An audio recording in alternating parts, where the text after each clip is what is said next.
New York times की RSS की 7 साला तारीख पर तनकीदी रिपोर्ट सामने आई है। एक हिंदू इंतहा पसंद ग्रुप कैसे भारत की सियासत पर काबिज हुआ, न्यूयॉर्क टाइम्स का तफसीली तज्जिया सामने आया है। रिपोर्ट में कहा गया है कि राष्ट्रीय स्वयं सेवक संघ एक खुफिया नीम अस्करी हिंदू इंतहा पसंद नजरियाती तंजीम है। आरएसएस तरबियती कैंप्स 1925 से ही फौजी अंदाज में मजहबी नफरत को मुनज़्ज़म करते रहे हैं। आरएसएस का मकसद भारत को हिंदू कौम परस्त रियासत में तब्दील करना है।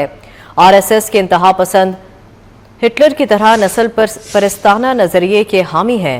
न्यूयॉर्क टाइम्स की रिपोर्ट में कहा गया है कि आरएसएस ने 1948 में गांधी को मुसलमान नवाज कहकर कत्ल किया।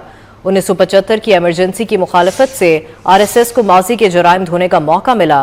बीजेपी महज सियासी जमात नहीं, आरएसएस का सियासी चेहरा है। आरएसएस की हिकमत अमली अब रियासती ताकत में बदल चुकी है। इसी पर बात करेंगे, नुमाइंदा खसूसी अहमद मंसूर हमारे साथ मौजूद है। अहमद, आगाह कीजिएगा इस तफसीली तज्जिये के हवाले से। देखिए, न्यूयॉर्क टाइम्स ने आरएसएस के हवाले से जो एक तनकीदी रिपोर्ट शाया की है, उसमें ये तमाम जो आरएसएस से मुतल्लिक हकायक हैं उन पर बात की गई है। ये कहा गया है कि ये खुफिया नीम अस्करी और इंतहा पसंद नजरियाती तंजीम है। आरएसएस के जो तरबीती कैंप्स हैं वो 1925 से ही फौजी अंदाज में मजहबी नफरत को मुनज़्ज़म करते रहे हैं।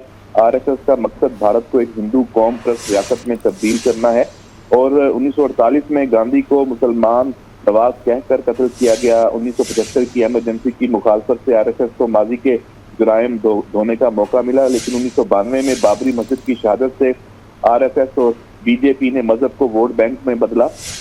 2014 के बाद से आरएसएस भारत के सेकुलर आइन को खत्म करके हिंदू राष्ट्र कायम कर रही है और बीजेपी महज सियासी जमात नहीं है, ये आरएसएस का सियासी चेहरा है और भारत में अक़लियतें दूसरे दर्जे के शहरी बन चुकी हैं।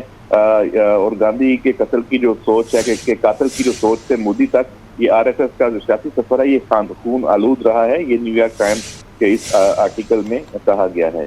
ठीक है, बहुत शुक्रिया अहमद मंसूर, आप हमें तफसीलन आगाह कर रहे थे।